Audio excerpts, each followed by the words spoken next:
Hey there, and welcome to Throw Up Thursday. I'm your host, Dr. JJ Kelly, the punk rock doc. Here we are. Hello.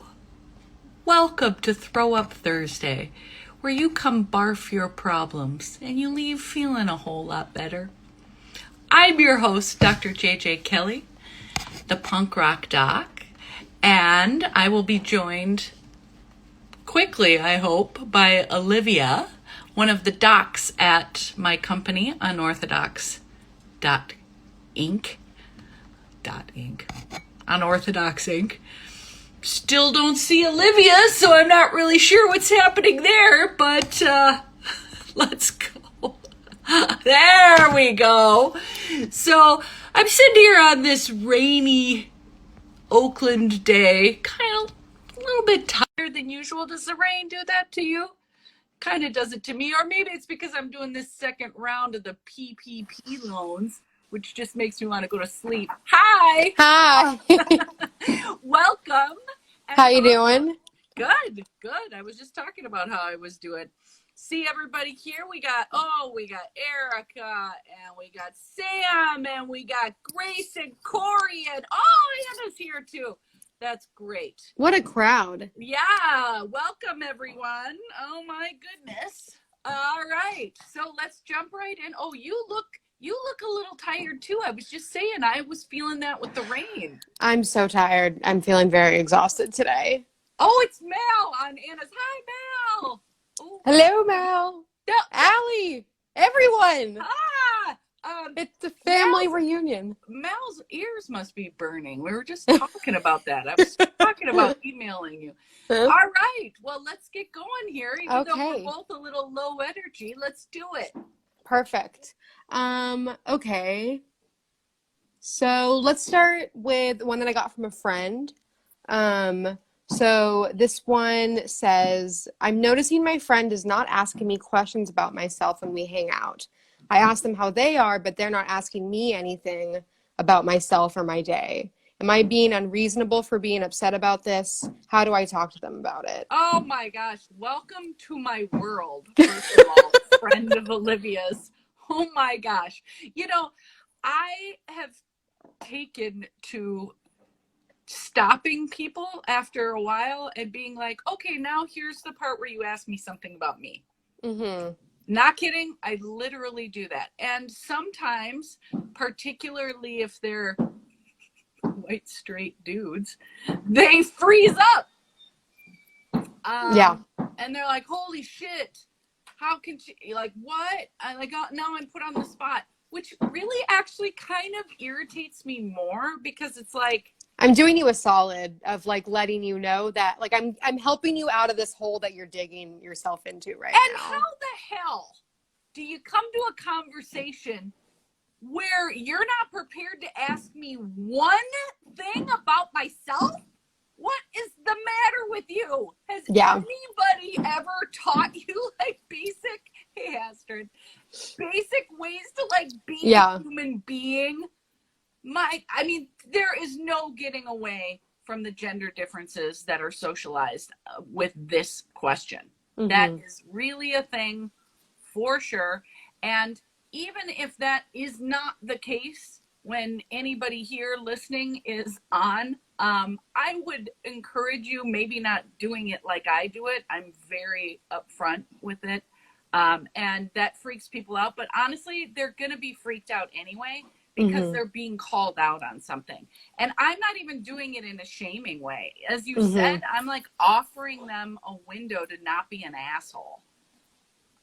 So I kind of am like, I just can't. I'm flabbergasted by how often this happens. Like, the privilege to take up space in relationships, in conversations, like, honestly, how long do you think you could talk? And like, if I didn't say anything, would you just keep talking about yourself? That's happened to me before on dates. I started doing that a thing on first dates when I noticed that I wasn't being asked questions. I would not ask them any. I would just stop the conversation. I'm like, if I'm the one who's driving this, then I'm taking my hands off the wheel and just sit in silence, and they'd be like, Yeah. like, but even still, when it was dead silent, not able to figure out why I wasn't talking. What? Which is so insane to me. That's wow. like, if I see someone, I'm always like, oh my God, how are you? Yeah. Yeah. It's like the first thing you ask. Well, yeah, and like mean it too. And, yeah. You know, for the docs, all the people in our community, you know, the emotional intelligence skills are high. Yeah. So, I actually do give concession for that too. I just am flabbergasted by the anxious self-centeredness of people that can talk about themselves endlessly. It just blows my mind, because just like basic manners kind of a thing. And I get everybody's anxious now. I give them a little extra space. And then I'm like, okay, come on. I'm like, all right, is there any part of this conversation where you're going to, like, are you curious about my life? I'm a fascinating motherfucker.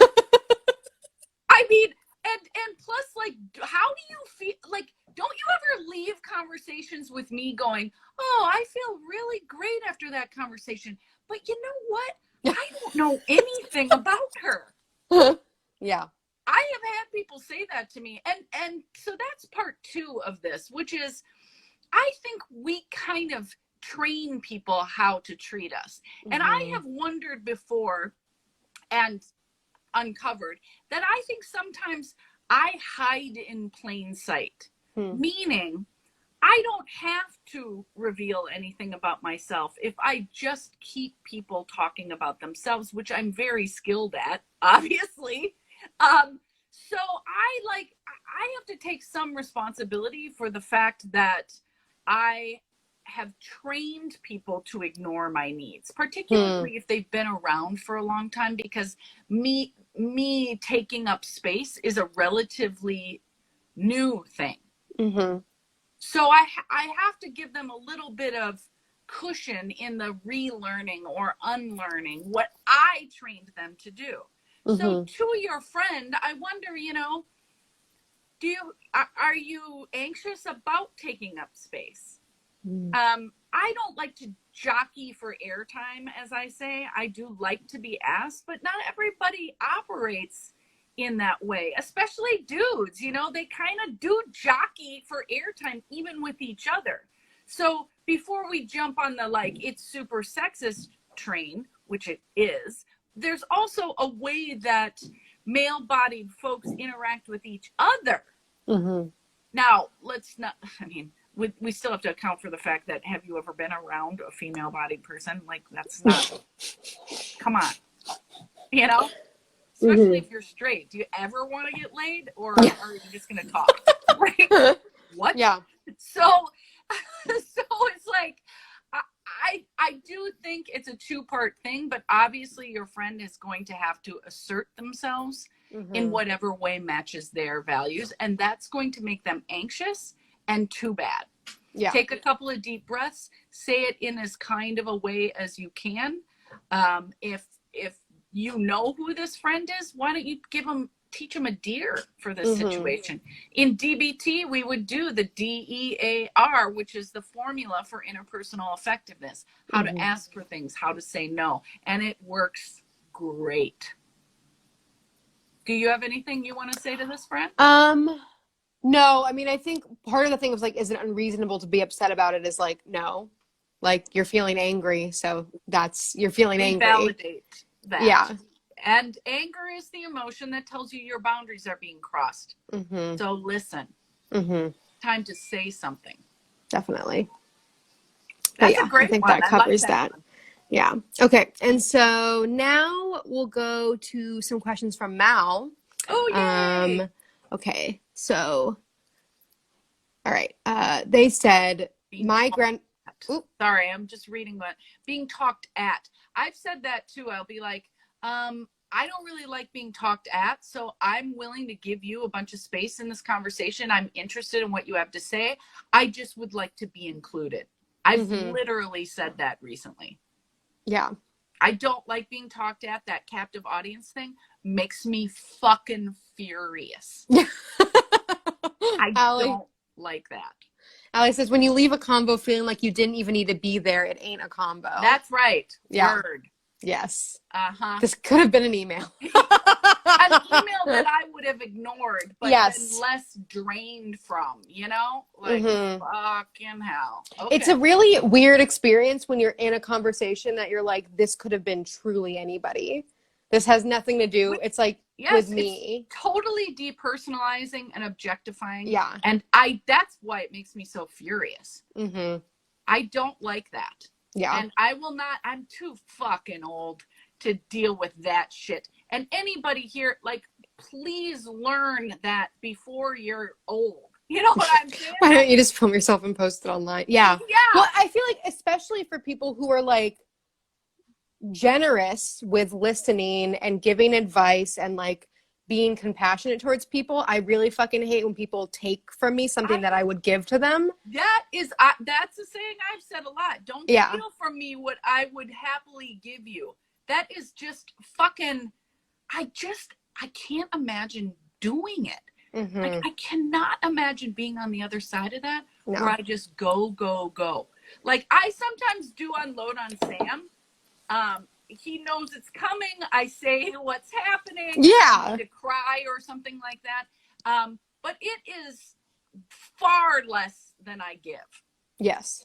And it's not all the time.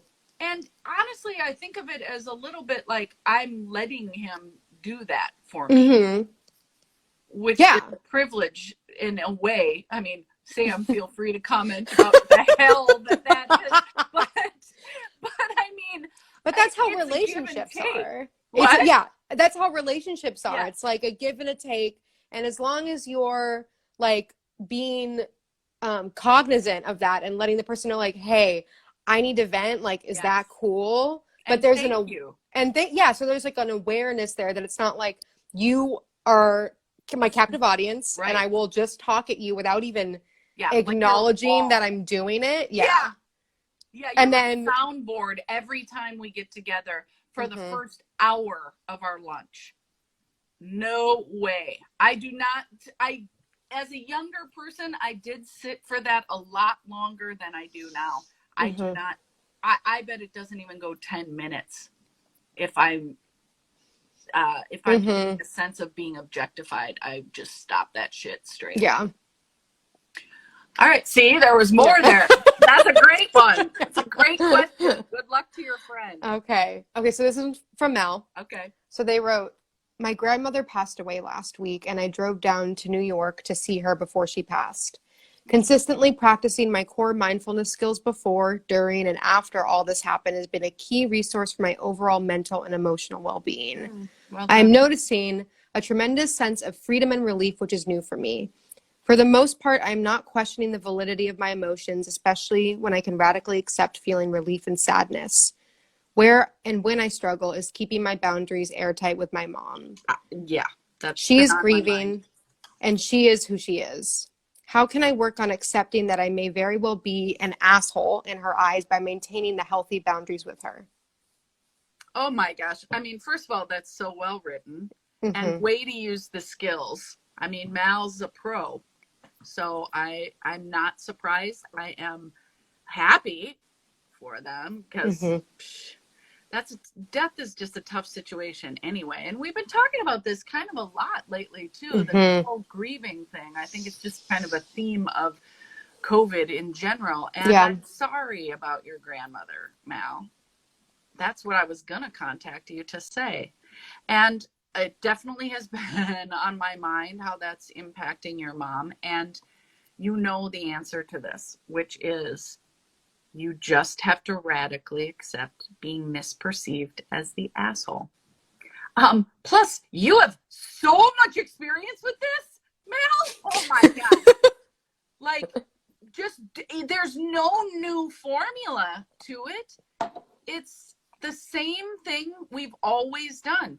And so look at when you think that your mom is misperceiving you as the asshole, instead of arguing with her, which I know you are too smart to do, try to convince her.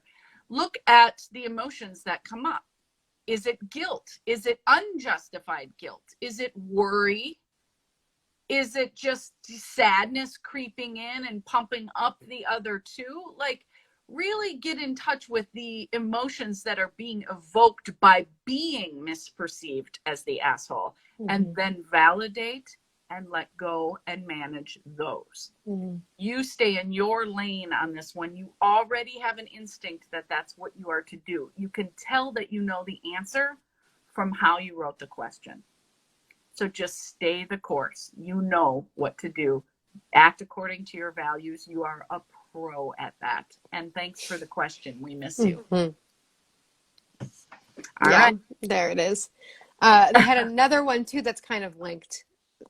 So they also said, I want to explore my relationship with rest and relaxation as preventative care, not just as aftercare.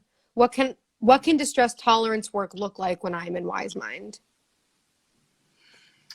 Well, first of all, that end part confuses me a little. What does distress tolerance look like when I'm in wise mind? Like using the same skills that you use in order to get back in wise mind, like already in wise mind? I mean, I don't think if we're talking straight up like the crisis survival strategies that are in the distress tolerance module of DBT, then I don't think there is any difference. Those are meant for crisis survival, but breathing exercises, awareness exercises.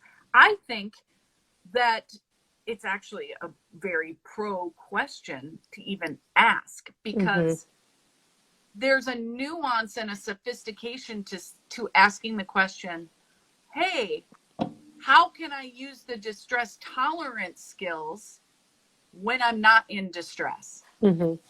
So that's an interesting question and a smart one. And the answer is just do them. Be in wise mind and do the breathing exercises. Pick one, try them all one day and see which one you like. See which one you don't like, and then explore why. I think that's the really interesting thing to do. Like when I was saying, when I first learned half smile, I hated it. So why did I hate it? When I get underneath there, it's like, well, first of all, I can't teach half smile without laughing. But I don't really hate that. I think it was like the vulnerability of it. It seemed a little woo or something to me at the time. But there was some sort of resistance in me about the vulnerability of something new, I guess. So I would go through and do the awareness exercises, do the breathing exercises, do the half smile, do them all, and see which ones tweak you. And then explore why. Because you're already in wise mind. So it's going to be emotionally activating on some level. Why? That would be a fascinating experiment that maybe we should all try. There's so much love in the chat right now. I know, and I love it. I'm so happy. Yeah, it's sweet. Nice. So that's my answer to that, is just work them and try to dig for what tweaks you and then figure out why. But you don't even have to go to you're grieving right now, so maybe you don't want to go after the why, but I think you probably can, particularly if you are mindfully going into it for this kind of learning and psychoeducation exercise. But if you are distressed, work them too from the distressed place. They're great for grieving. So good luck. We'd love to hear how that goes. Yeah. I think the more that you practice the tools when you're not needing it, the easier it is to just do it without really thinking when you need it. Beautifully. For me, the gratitude practice was a big one where I just did it all the fucking time when I was really trying to strengthen that muscle, constantly all day, just flower, bird, love you, thank you. Even when I was having a good day. Yeah. And so that way, when I was having a really bad day and I really couldn't it was much harder for me to really force myself to do the skills. Yeah. I still had the muscle memory of being my blanket's soft or, something like that, and still kind of having a quieter voice, but still having that voice, knowing that skill. I hope everyone paid attention to what Olivia just said, because that is brilliant. Yes. Work the skills when you are calm. A calm brain takes in the information, and then when you are in some sort of distress, when you are emotionally activated or dysregulated, you will have practiced it so much that you won't have to think up what to do. It will just come. Mm-hmm. Yes, discipline. I like that word. People don't always like that word, but I do, because practice makes for a habit. When I say discipline, I just mean making a habit. Mm-hmm. And, I don't know. I think as a country, we lack discipline anyway. I think integrity is linked to discipline. But you know how hard it is when you get emotionally activated and you have intense emotions. You can't think in those moments like, oh, what is the most effective thing for me to do right now? I mean, that's really hard. What does it say on page 54 of my DBT workbook? Totally. So you got to kind of work the emotional intelligence skills when you are calm, when you are at baseline, when you are in wise mind, so that they're at the ready when you're not, because it's gonna happen. I love that point. I think that's maybe the smartest point you've ever made on Throw Up Thursday. Wow, love it. Yeah, and you make a lot of them. Hey, when we were on the docs call on Tuesday, when you brought yourself to that question so much, did I say this on the call that it felt like Throw Up Thursday on that call for a second? Oh, no. Yeah. When we were going back and forth on the group call, I was like, oh my gosh, this has a feeling of Throw Up Thursday. I love that. Well, I like that that's kind of like embedded in our dynamic now. Yes. Because we've done it so many times, and it's like a really like a peer relationship, a meeting of the minds, if you will. Yeah. But you were like serving yourself up on toast too, and being funny about it. Like that kind of courage meets vulnerability is special sauce. I love it. Everybody, awesome. Olivia is a pro. Yes. All right. Thank you. Next one. Okay. I have one for me. More of serving myself up on toast. So tiredness as like an emotion, especially when it's related to like grieving, how to manage that, because I know it's not the same thing as being like actually tired. And I don't want to treat it in the same way as like, you know what I mean? It gets kind of slippery. So what are some things that I can do to help with that? It's a great question. So first we want to figure out if it's actually physically tired, because that's not out of the question. Mm-hmm. You might need to rest because of all the emotions that you're going through. Mm-hmm. I know what you're saying. You're saying, I don't want to spend time in bed all day and like act like a depressed person when I'm grieving. But that has a little bit of like a prejudgment in it. Like you are not a stay in bed kind of person anyway. And so I don't think it's almost like you're pre-saying I don't want to be lazy or something, which we don't use that language in DBT, because we know that inactivity comes from unmanaged emotions. Lazy, not a thing. Yeah. So am I on the right track here that you're like whipping yourself a little I may bit, be. Maybe? Okay. I might be. I think I'm worried about, which is like, it's like, I'm worried that I'm going to like lose the grip on myself, I think, which I think is more of kind of what we were talking about on Tuesday, where I'm afraid of like the depth of my feelings, and and that's probably why I'm tired.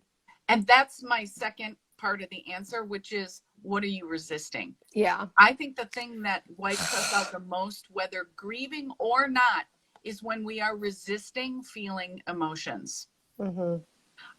Is there more than, sadness, fear, anger? What are we talking about? I think probably the sadness, because that's what was coming up. I've definitely haven't been feeling that a lot this month, and I've been feeling a little bit, but for like little blips, and then I'm like, oh, I'm angry or whatever.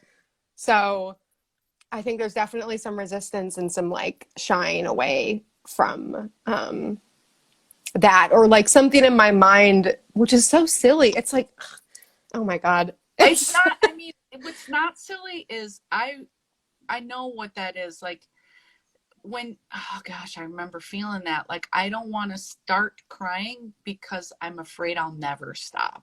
Yeah. And that, although we know now and you're 10 years in, I do think when there are anniversaries that feeling comes back for just, or I guess it's a thought, that worry thought that I'll never stop crying, or I'll burst in public, or where I don't want to, or whatever. The thing is, though, the stuffing it is what makes us burst when we don't want to. I know. You probably have like 5 cries on deck, you know? Yeah. So cry it out. That's okay. Like, that's great. I mean, go take a walk in the rain and cry. I love doing that. I do love my doing contacts, that. And then like just nobody knows what's on my face. Is it rain? Is it tears? Talk about hiding in plain sight. I just think, and then I'm like, ooh, I'm like some sort of detective in disguise. I'm crying on the street. Nobody knows. I'm awesome. This is kind of naughty. I'm afraid. What's happening? So I just think walking in the rain is so lovely. Yeah, Grace agrees. It's like, I don't know. If you're not freezing, it's kind of lovely. Hi, Meg. I do love the drama of it. That's my thing, is I really love to kind of dig in and be like, ooh, I feel so deeply. Let me just make like cinematic. I do enjoy that. Yes, so. It's like that's why in movies they like kiss in the rain and stuff. There's extra drama to it. Yeah, for sure. Hey, Scotty. So anyway, I think, I mean, first of all, thank you for asking the question and you know, being vulnerable for everyone else too. And I can see, knowing you, I can see in your eyes you got cries on deck. Yeah. So my only remorse is that I can't like do it with you. Yeah. So soon. Yes. All right. One more. Okay. If you got one. I kind of think that's a better place to end. Okay. Thank you for taking the lead on that. I appreciate that. Well, thank you all for joining us. That was a very active and loving and super cool one today. Yeah, so, I love that. We both started out low energy too. I know. It took on a life of its own. Maybe we have to do that low expectations thing. Maybe. Or something like that. I love all you guys. This was so thank you for coming and being part of it. It's really fun when you guys are all here. Totally. All the best. We will see you next week at Throw Up Thursday. Ooh. Bye. Get in touch with me, Dr. JJ Kelly, the punk rock doc, at drjjkelly.com.